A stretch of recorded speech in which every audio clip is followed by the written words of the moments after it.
আসসালামু আলাইকুম। আপনারা কেমন আছেন? যে যেখানে আছেন ভালো থাকেন, সুস্থ থাকেন।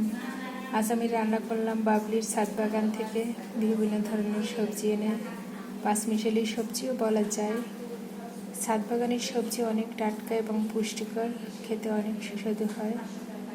তা আমি এটা ঝোল ঝোল করে রান্না করেছি। এর ভিতর আছে ঝিঙে আছে, বরবটি আছে, ঢেঁড়স আছে।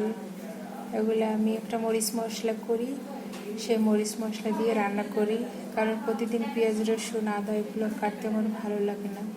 এগুলো পেঁয়াজ রসুন আদা, তারপরে হলুদ মরিচ সব কিছু একত্রে মিলিয়ে আমি ব্লেন্ড করে একটা কৌটোয় রেখে দিই।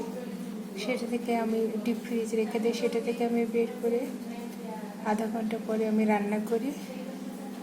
তাহলে আমার এক সপ্তাহের মশলা আমি করে রাখি, যাতে আমি ভালোভাবে চলতে পারি। Thank you.